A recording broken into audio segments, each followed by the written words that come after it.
Lumakas pa ang panawagan na tutukan ang mental health ng mga kabataan matapos ang nangyaring school shooting sa Nueva Ecija. Ang detalye sa agenda report ni Kian Querol. Ang insidente ng pamamaril sa loob ng eskwelahan sa Nueva Ecija kahapon lalo pang nakaalarma sa isyu ng mental health sa mga paaralan. Una nang inutos ni PBBM ang pagtutok sa isyong ito. Isa natin ang mental health issues sa mga bata, lalo na sa mga high school and college students. Realidad ko. At madami kasi influensya ngayon. Social media, internet. Itong yung mga influensya na ito, realidad rin. Kaya more so na kailangan na nagabigyan ng pansin ng gobyerno at fondo itong mental health programs ng ating mga bata.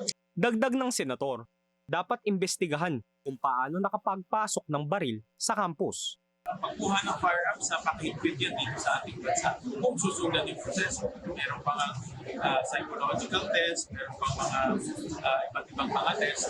So, hindi ka basta-basta pwede pupunta sa tindahan at pipiligan ng baril. So, ito mga, kung loose firearms yan, dapat may imbestigahan sa galing baril.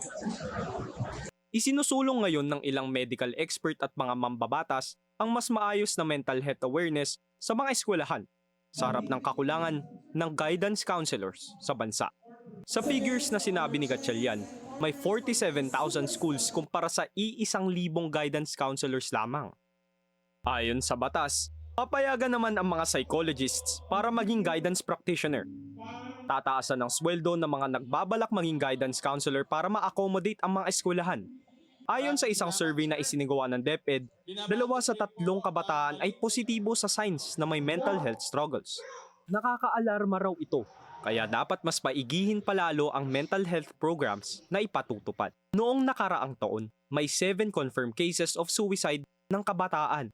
Kaya dapat din daw na mas paigtingin palalo ng mga guro ang kanilang responsibilidad sa mga estudyante. Para sa agenda, Kian Querol, Bilyonaryo News Channel.